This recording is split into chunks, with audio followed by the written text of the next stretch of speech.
खेसारी लाल यादव के कट्टर फैन होकब त पक्का बा कि ई वीडियो तू छोड़ के ना भगबा। अगर कट्टर फैन जे भी ना होई तो ओकरा लागी मिर्ची, काहे से कि गाना आ रहल बा हेराइल दिल पटना में।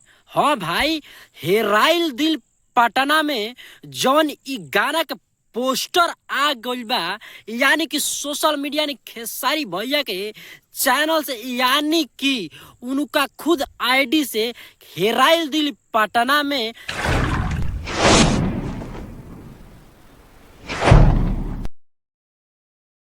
ई पोस्टर के लॉन्च कर दिहल गइल बा। तो भाई पूरा वीडियो तू वॉच करब तबे मालूम चली कि ई गाना कौना चैनल से आ रहल बा।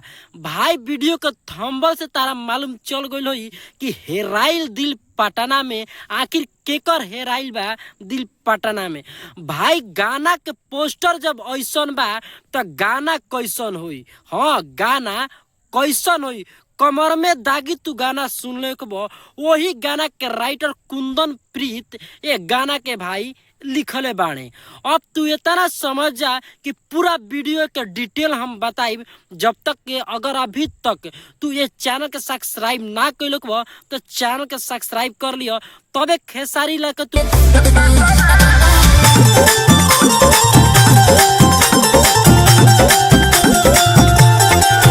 कट्टर फैन होकबा। तो अगर एक बार तोहरा लिखे कोई खेसारी लाल यादव जिंदाबाद, काहे से कि गाना आ रहल बा हेराइल दिल पटना में। तो भाई केकर केकर दिल हेराइल बा पटना में, तो उ एक बार कमेंट में जरूर लिखे कोई कि केकर हेराइल दिल पटना में। अब कुंदन प्रीत भैया के हेराइल दिल पटना में, कि यानी कि प्रिया रघुवंशी के दिल हेराइल दिल पटना में, कि खेसारी भैया के, कि आर्या शर्मा के, यानी ये म्यूजिक भी कैले बने आर्या शर्मा। अगर इनमें मॉडल के बात कल जाओ तो प्रिया रघुवंशी काम कैले बाड़ी वीडियो में। भाई अब लास्ट स्टेप चलता कि आखिर ई गाना कौना चैनल से आई। तो पूरा वीडियो में अंत तक बने रहे कोई। ये सब हम बताओ तनी कि जोन गाना का पोस्टर ऐसा आज बा, तो मतलब कि जे भी इनकर दुश्मन होई तो जर के राख हो जाई। तो कहल बा खिस्सा में कि जलने वाले को जलने दो, आगे बढ़ने वाले को बढ़ने दो।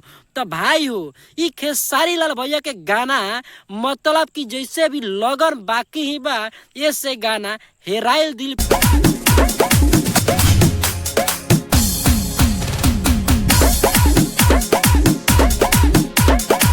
पटना में आ गइल बा। तो भाई लगन में गाना थोड़ा कुछ सब कोई के डाउन बजता, लेकिन ई गाना हमरा 110% बा। हम देखल चाहतानी 1 डे 1 मिलियन ये गाना के व्यू देखल चाहतानी। भाई ये गाना के मतलब कि स्लो मोशन वीडियो भी आ चुकल बा, यानी कि कौना चैनल से पूरा वीडियो में देखम बताओ तनी कौना चैनल।